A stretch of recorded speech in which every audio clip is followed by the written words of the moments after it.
You think the Illuminati is just some overused conspiracy buzzword? Think again. We're not talking about secret handshakes or YouTube rabbit holes with creepy background music. We're talking about real, physical places, structures that exist in the real world, built with purpose, designed with precision, and hidden in plain sight. These facilities are real, documented, photographed, and connected to organizations that have access to unlimited money, legal immunity, and bloodlines that trace back to ancient empires. There are verified architectural plans, historical records, and leaked intelligence reports that point to specific buildings across Europe and the United States with layouts that mirror occult diagrams, Tree of Life, Enneagram, Seal of Solomon. Don't believe it? Go dig into Vatican archives that were never meant for the public. Go look into declassified NATO base schematics with unexplained underground extensions. Or better, investigate the Rothschild family's Wadston estate and its rumored sublevels with no blueprints on file. These are not basement wine cellars. These are ritual chambers lined with black stone, symmetrically constructed using Pythagorean proportions and geometrically locked to certain astronomical alignments. Why? Because these people don't build for function. They build for control, for energy, for ritual. And no, this has nothing to do with Sunday morning Satan worship. That's a distraction. The real operations happen in silence, in isolation, and with military-grade secrecy. You think the Bohemian Grove is the only playground for elites? That's the show. That's where they let cameras peek in, make it look weird enough for you to dismiss it. But the real temples? They're far more organized, far more ancient, and far more serious. I'm talking about underground complexes in Switzerland, Austria, northern Italy, and even within US territory, specifically Colorado, West Virginia, and the Nevada desert, where high-level political, banking, and religious figures gather behind closed doors for coordinated ritual activity. These are temples, and they're active. You want proof? Let's talk symbols. Go pull up the blueprints from European Gothic cathedrals built during the 13th century. Tell me why so many of them share the exact same floor plans as ancient ziggurat temples of Mesopotamia. Tell me why there are underground altars in these churches shaped in the form of an octagon, the exact sacred geometry used in Babylonian blood rites. Look into the Chapel of Rosslyn in Scotland. Every inch of it is covered in carvings from the Kabbalah, Freemasonry, alchemical symbolism, and coded references to Luciferian texts that predate the Bible. This isn't random. This is blueprint-level continuity passed down through secret orders like the Knights Templar, the Jesuits, and their modern incarnations under names you're never going to see in the news. And while we're at it, no, this is not just artistic expression. These structures are built on ley lines, magnetic fault lines that have been charted since ancient Druidic times. They knew these zones radiated energetic influence, and the elite still exploit them to this day. Why do you think the UN headquarters, the Pentagon, and the European Parliament are all constructed on sites with dense geomagnetic activity? These aren't coincidences. They are calculated, deliberate placements for ritual architecture. Ritual that involves the manipulation of mass consciousness through symbols, sound frequencies, and architectural geometry. These are living temples. They hum with resonance, they are activated with presence, and they are designed to interface with whatever force these people are trying to channel. Let's get specific. There are underground cathedrals, yes, underground cathedrals, beneath places like the Basilica of St. John Lateran, the true cathedral of the Pope, not St. Peter's. The Lateran is older, more powerful, and sits atop a sealed crypt system with altars dating back to the Mithraic mystery cults. Go study Mithraism. Blood rituals. Cave worship. Hierarchical priesthoods. Sound familiar? That's the root operating system of the current structure we now call religion. That system got hijacked. And those who hijacked it didn't erase the rituals, they just changed the names, rebranded the gods, and installed their own high priests. And guess what? They still gather down there. And for those who think this is just European theater, think again. The US has its own versions. Ever heard of the Denver International Airport? That thing is a temple in disguise. The art, the layout, the underground levels, all of it is coded. You've got murals showing apocalyptic events, children in coffins, soldiers wearing gas masks, and Masonic cornerstones openly displayed in your face. That's not bad taste. That's revelation of the method. That's psychological conditioning, prepping the unconscious mind to accept ritual domination. It's a temple of Lucifer built right into your travel infrastructure. Still not convinced? Let's talk rituals. Ritual is not pageantry to these people.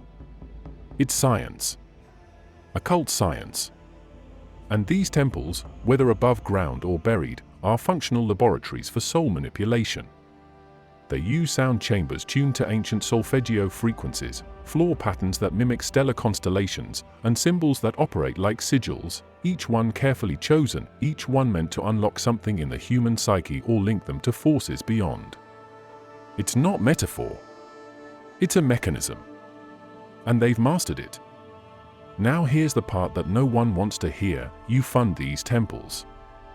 Through taxes. Through donations. Through media consumption. Through blind allegiance to institutions that wear a mask of legitimacy.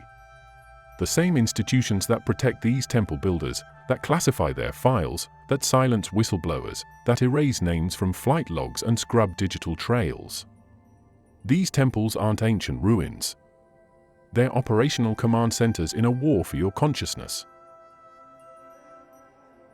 Lucifer isn't the red-skinned cartoon character you've seen on TV or the horned villain from cheap Sunday school propaganda. That's a decoy. A deflection. The real origin of the name Lucifer isn't satanic, it's Latin. It literally means the light bearer. And guess who used it? The Roman Church. The original Latin Vulgate version of Isaiah 14 verse 12 used the term Lucifer not to describe the devil, but to mock a Babylonian king. Go check the text. But later, during mass religious rewrites and fear-based power grabs, that name got deliberately twisted into a stand-in for the ultimate evil. Why? Because if you control the language, you control perception. If you take the figure associated with illumination and brand it as the enemy, you automatically demonize knowledge. And that's exactly what they did. The problem is, once you look into ancient spiritual texts that predate organized religion, a pattern starts to emerge, and it's not the one they told you.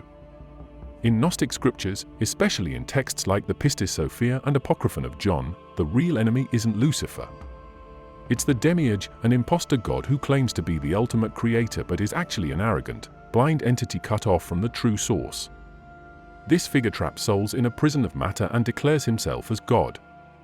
That's the villain. Not the being that brings light. And here's where it gets ugly. The same institutions that labeled Lucifer as evil are the ones propping up the demiurge as holy. That's not an oversight, that's strategy. In Hermeticism, a school of esoteric wisdom dating back to ancient Egypt, light is knowledge. The initiate ascends through levels of awareness, breaking through ignorance, shedding false beliefs. Lucifer, as the archetype of Lightbringer, is aligned with awakening, rebellion against imposed illusions, and personal sovereignty. And yet, the church industrial complex turned this symbol into the boogeyman. Why? Because a population that seeks truth outside the sanctioned script becomes impossible to control. The Illuminati didn't invent Luciferianism. They hijacked it. They took the symbol of intellectual and spiritual rebellion and twisted it into a cover for manipulation and elitism. In their version, Lucifer isn't about breaking free from mental slavery, it's about imposing it. They created a counterfeit Luciferianism where only the inner circle gets to ascend, while the rest are spoon-fed false light through pop culture, false gurus, and scripted enlightenment.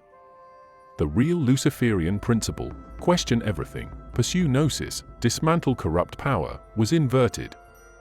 And that inversion is the very foundation of modern occult elite ideology. You can trace this distortion through history. The Renaissance magicians, Bruno, D. Paracelsus, they were persecuted not because they were evil, but because they were decoding ancient truths that threatened ecclesiastical power. The church labeled any form of unfiltered enlightenment as Luciferian, then equated Luciferian with satanic, then used that as legal grounds to destroy anyone who stepped out of line. That's not religion, that's control through linguistic engineering. And don't think this is just abstract theory. Look at the rituals. Look at the iconography. The elite use the name of Lucifer not as a call to knowledge, but as a mask for hierarchy. That's why their versions of Luciferianism always center around exclusivity, rank, secrecy, and domination. Nothing about that reflects the core essence of liberation found in early Gnostic or Hermetic thought. They've weaponized the name. They didn't destroy the truth, they just buried it under 10 layers of deception. Even in Freemasonry, especially in the higher degrees, there are references to the light of the morning star. That's not random. It ties back to Venus, the celestial object associated with Lucifer. The question is, are they invoking the original archetype of knowledge and enlightenment, or are they playing a double game, pretending to seek truth while actually consolidating power?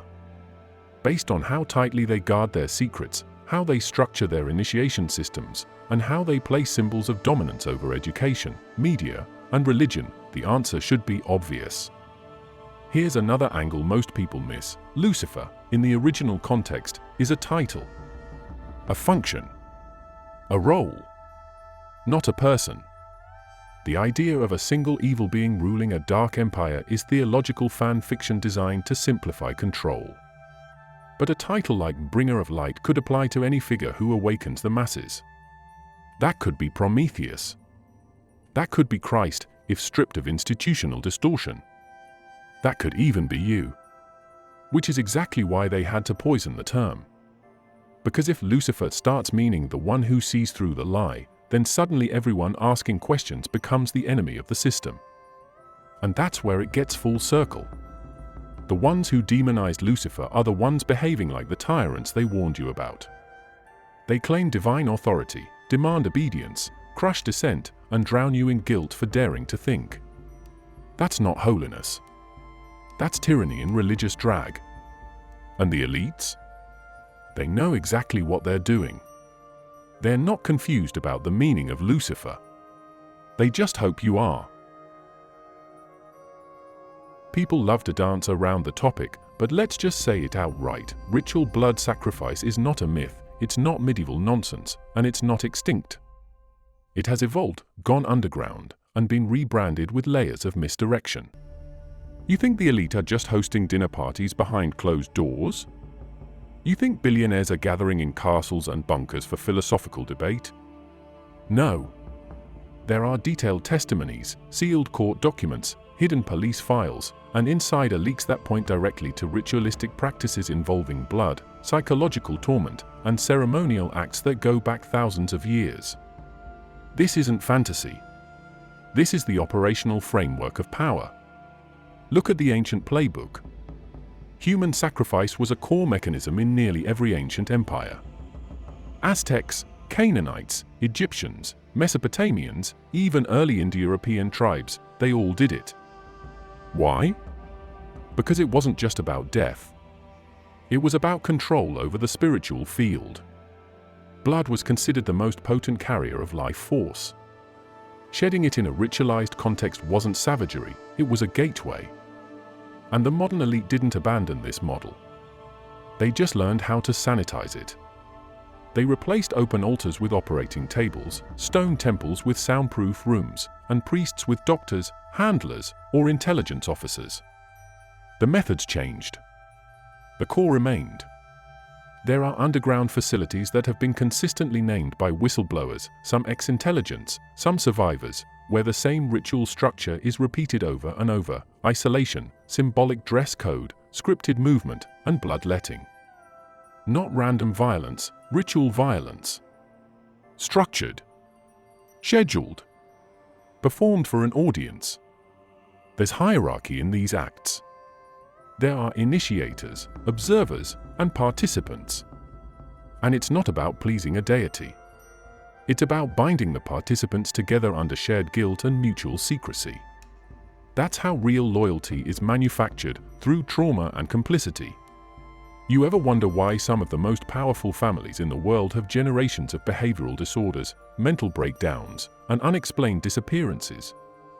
That's the consequence of these rituals. They're not symbolic. They cause real damage. It's multi-generational, systemized abuse wrapped in layers of esoteric doctrine to justify it. And the media won't touch it. Law enforcement gets shut down. Victims are labeled insane. Because the people involved aren't nobodies, they sit on boards, lead foundations, direct central banks, run intelligence agencies, and own news networks. You can trace the methods back to the Mithraic cults, the Dionysian mysteries, and further back to Babylonian rites. The sacrifice wasn't just about offering, it was about merging with the god form.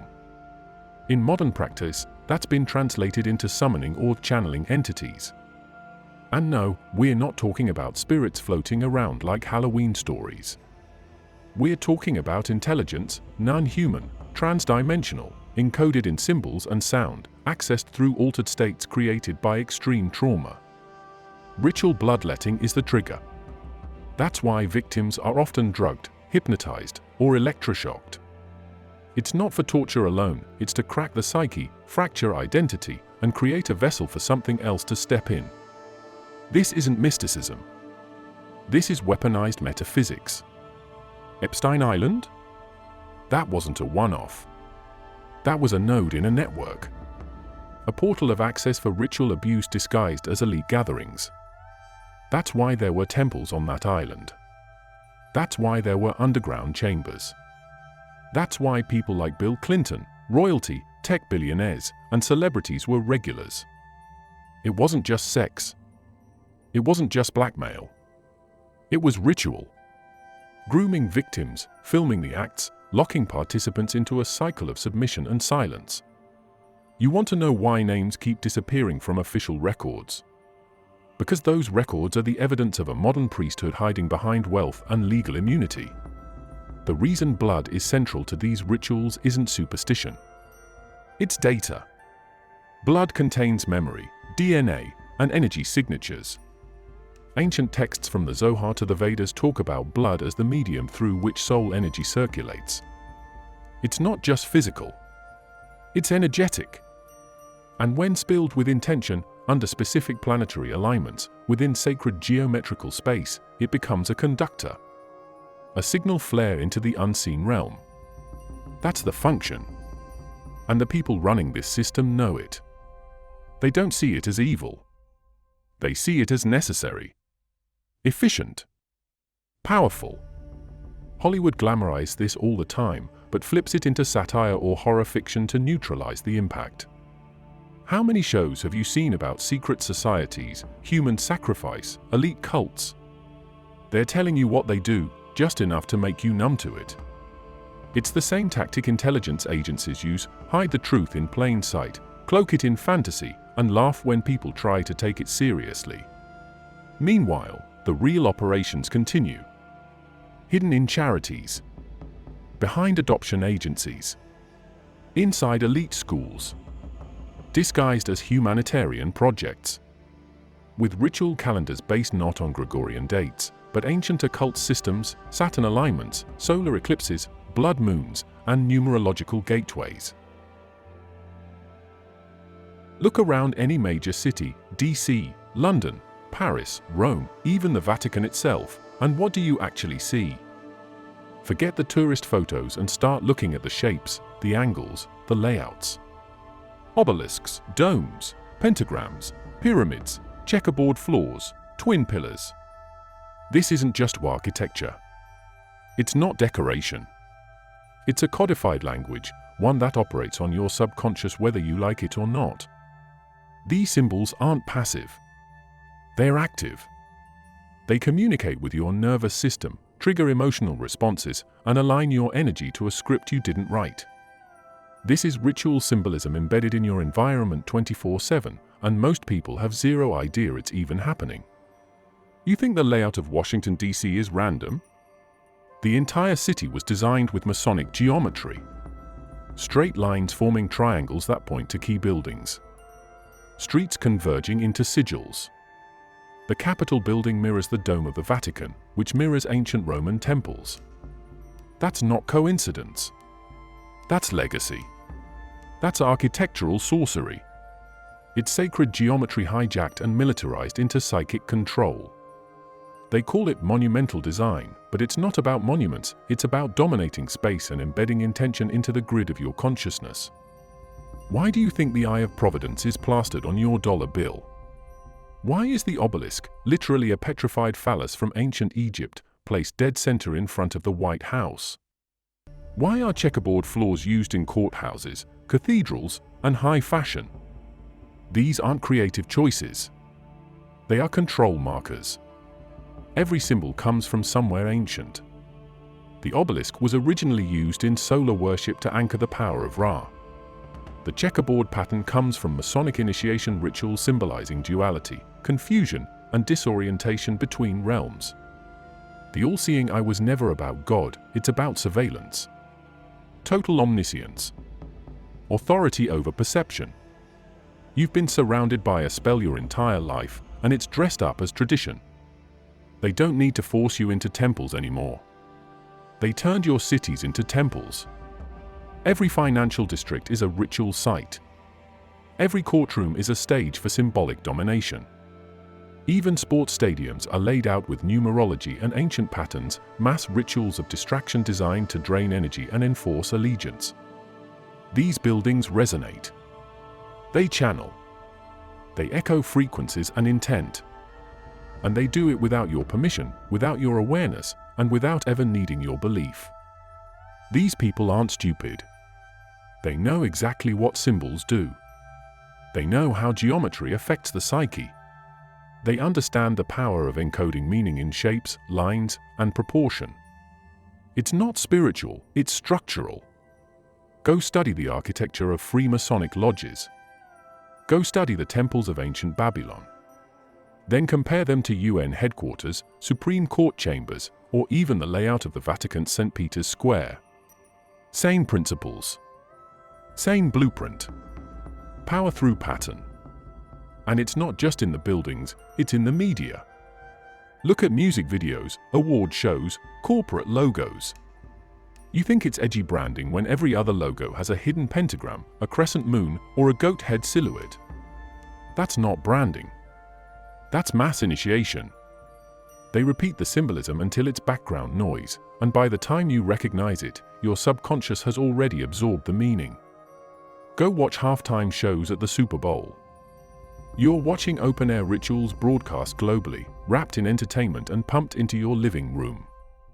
Flames, robes, horned figures, ascending stages, inverted crosses, it's not subtle. And yet everyone laughs it off like it's performance art. It's not. It's the same symbolic programming used in old temples, just now with better lighting and production value. This is how they normalize it. They bury it in plain sight. You don't question it because it's everywhere. They don't need you to believe in the symbols. They need you to be desensitized to them. Once that happens, the symbols bypass the conscious mind. They go straight into the subconscious, where they do the real work, reinforcing fear, confusion, obedience, and spiritual disconnection. That's the point. This isn't religion. This isn't politics. This is architecture of the mind. This is geometry of control. And here's something most people don't realize: symbols are multidimensional. They don't just mean one thing. They work like keys. They can unlock or imprison, depending on how they're used. The elites don't just use these symbols to show allegiance, they use them to invoke. Each symbol has a vibration, and when placed in specific arrangements, especially aligned to ley lines or astrological events, it creates a grid of influence. These aren't decorations. They're trigger points in a planetary web of power. Even airports, places where millions pass through daily, are designed with symbolic intent. Go examine the Denver International Airport. The murals show apocalyptic scenes. Gargoyles sit in suitcases. There's a literal dedication stone with Masonic symbols and the words New World Airport Commission, which doesn't even exist. That's not airport design. That's declaration. That's announcing dominance through esoteric code. The architects of this system are not doing this accidentally. These are generational occultists, high-ranking Freemasons, Rosicrucians, Thelemites, and secret society affiliates who study ancient blueprints of energy flow, vibration, and psychological imprinting. When they build a monument, it's not to honor the past, it's to control the future. When they choose a location, it's not for convenience, it's for energetic alignment. And when they mark something with a symbol, it means the area is claimed. Saturn isn't just a planet in the sky. It's the central symbol of the control system that governs this entire prison grid. The elites don't worship Saturn because it's trendy or because they like Roman mythology.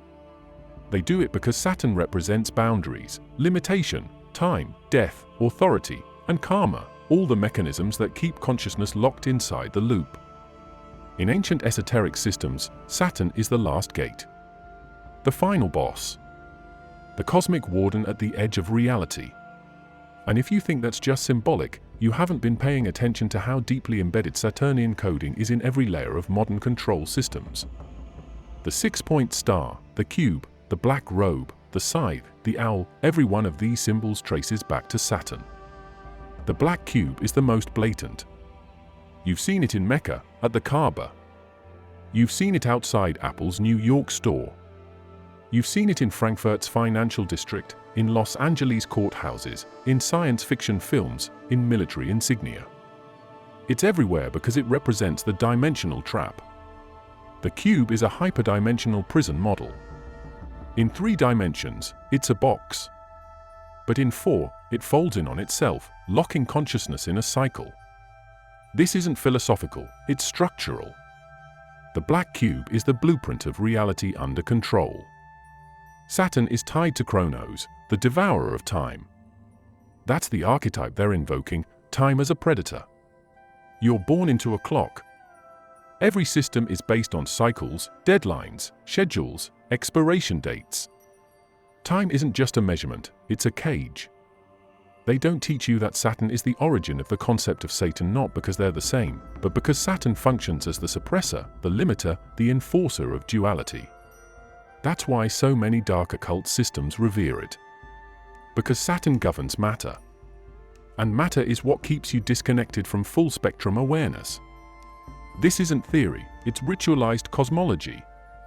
In Roman religion, Saturnalia was a festival where all rules were reversed. Slaves became masters, chaos reigned, masks were worn, and morality was suspended. Sound familiar? That's not just a historical festival, that's a prototype for controlled inversion. Today's elite recreate Saturnalia through media, politics, finance, and social programming. They invert truth and reward submission. They hide in plain sight and declare it irony. That's Saturn in play, order through chaos, domination masters tradition. And here's where it goes deeper, Saturn's electromagnetic field is massive. It literally sings. NASA recorded it. The sound is disturbing, low, grinding frequencies that feel more like machine noise than natural cosmic resonance. The ancient mystery schools believed Saturn was once our primary sun. Not metaphorically, physically. It emitted light in the ancient sky, and when it went dark, the world changed. The Golden Age ended. This is preserved in Sumerian records, Egyptian myths, and Vedic cosmology. They speak of a dim sun, a god of order, a god who turned tyrant. That's Saturn. That's the foundation of the cult. The rings of Saturn are more than just ice and dust. They behave like frequency bands, broadcast systems. Scientists still don't fully understand them, and every time someone starts to uncover how they might function electromagnetically, the research stalls or disappears. Why? Because the idea that Saturn is actively transmitting frequencies that influence human consciousness is not fiction to the elite, it's operational truth. That's why Saturn worship persists in Hollywood, in politics, in corporate branding. They aren't just paying homage to an old god, they're syncing their power structures to the signal. Saturn is associated with the color black, the cube, and the number 6. Combine them and you get 666, not as a satanic punchline, but as a numerical signature of the Saturnian system. 6 protons, 6 neutrons, 6 electrons, the atomic structure of carbon. Carbon is the base of your physical body, your flesh, your cage. The symbolism is precise because the system is precise. You are locked into carbon-based life inside a matrix governed by Saturnian frequencies, and the gatekeepers use rituals, symbols, and structures to reinforce that bond every day. Even the calendar is Saturnian. Saturday, Saturn's day, is the end of the week. The Sabbath, the holy day. The Jews call it Shabbat. In Roman tradition, it was the day of rest and judgment. Everything in this reality bends back to Saturn because Saturn controls structure, law, and permanence.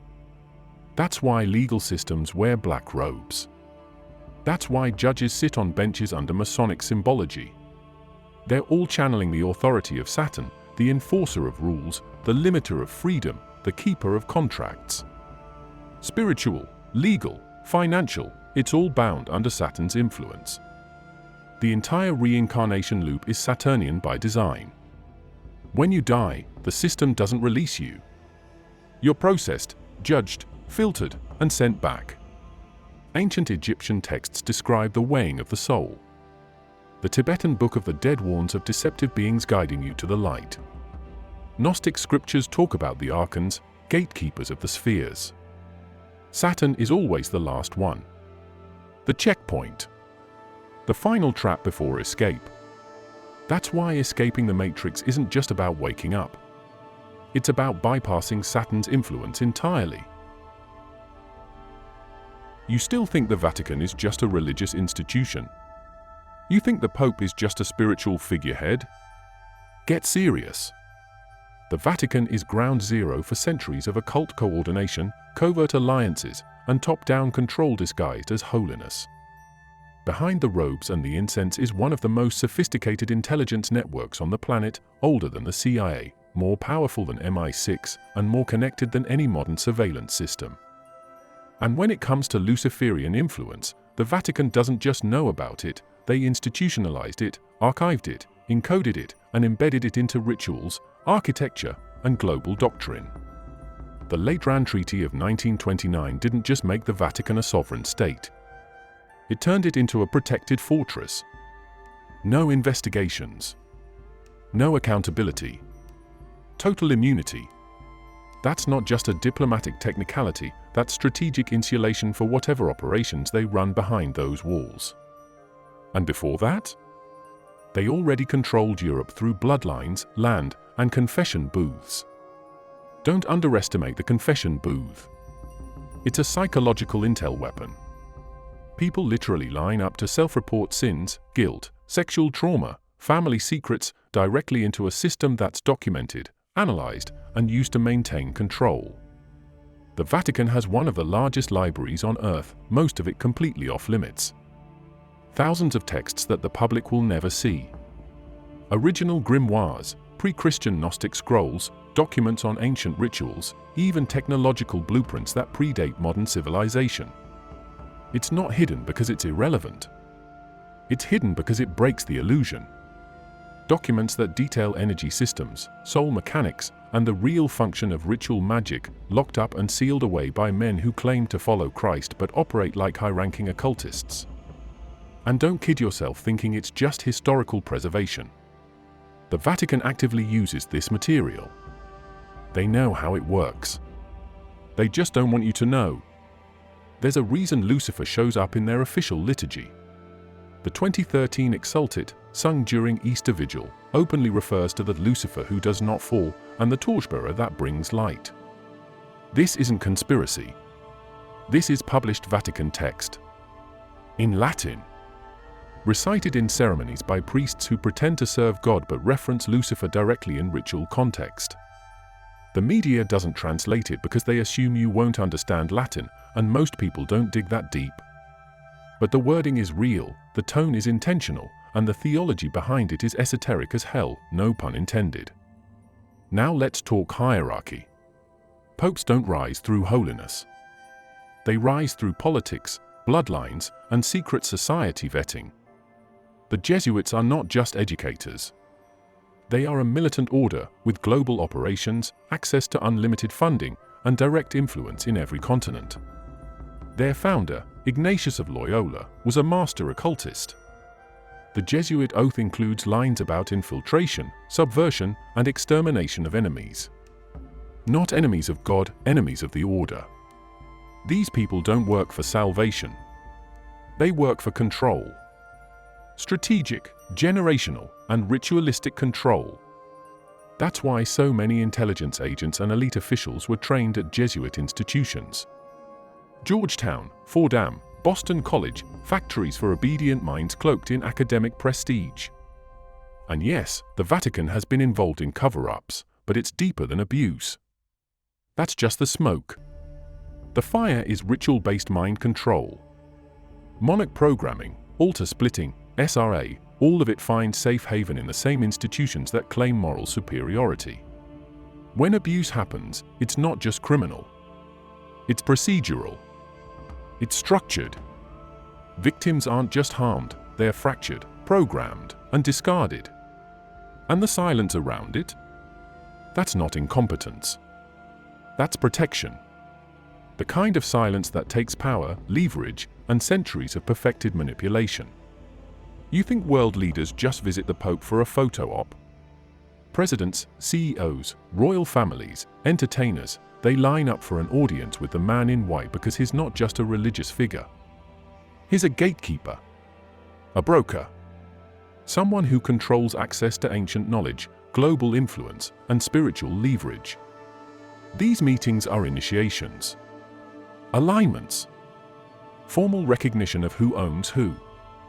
That's why deals get made behind closed doors. That's why certain agendas accelerate right after high-level visits. It's not blessing, it's coordination. Even the layout of the Vatican itself is ritual. St. Peter's Square is shaped like a keyhole because it represents the keys of heaven, but in esoteric terms, it's a portal. Obelisk in the center. Solar cross layout. Geometry designed for energy convergence. And underneath it all? Crypts, tunnels, hidden rooms used for rites the public will never witness. Rituals that don't involve God. They involve invocation, channeling, and sealing pacts. This isn't symbolic theater. It's real-world sorcery wrapped in tradition and broadcast as faith. Ever wonder why Vatican officials show up at global economic summits? Why the Pope pushes climate agendas and migration policies like a political figure? Because the Vatican is embedded in the system. It's not a church, it's a throne. A global steering mechanism that uses spiritual authority as a cloak for economic and geopolitical manipulation. Luciferian? Not in the Hollywood sense. In the power structure sense. In the inversion of light sense. In the use of hidden knowledge to dominate the masses while preaching virtue to their faces. The temple doesn't look like a temple anymore. That's the biggest trick they pulled. It's not stone walls, altars, candles, and robes, it's fiber optics, satellites, biometric scanners, cloud servers, and artificial intelligence. The new temple of Lucifer is digital. And it's already built. The global data grid, the surveillance infrastructure, the biometric IDs, the smart cities, all of it functions like a spiritual operating system. You're not living in freedom. You're logged in. Tracked, measured, stimulated, programmed. And most people call that convenience. That's how deep the rebrand went. They don't need chains. They have algorithms. They don't need guards. They have data harvesters. Every search, every message, every facial recognition scan, those aren't just analytics. They're rituals. They're offerings to the machine. And no, I'm not talking about Skynet. I'm talking about the real-world fusion of energy harvesting and consciousness suppression being built and managed through smart technology. This is a full-spectrum control system masquerading as innovation. And the architects? The same class of ritualists who've always worshipped control. They just swapped robes for badges and temples for server farms. The Internet of Things wasn't about progress. It was about binding. Everything you own is now tagged, traced, and tethered to a digital ecosystem. Your refrigerator has a MAC address. Your doorbell has a camera. Your phone is a portal. And your thoughts, yes, even your thoughts, are being mapped through behavior modeling, dopamine loops, and algorithmic suggestion engines. You don't have free will in the system. They feed you a limited menu of options and make you feel like you chose dinner. It's behavioral witchcraft, and it's running 24/7 on autopilot.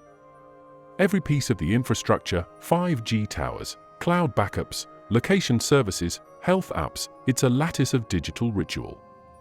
The new cube isn't made of black stone. It's in your pocket. It's on your wrist. It's built into the street lamps, the cars, the schools, and the hospitals. Surveillance isn't the side effect, it's the intention. They're building an omnipresent consciousness not to liberate humanity, but to mimic and mock divinity. They want God mode access without God-level compassion. That's the Luciferian inversion in real time, total visibility, zero empathy. Even your identity is being reconstructed.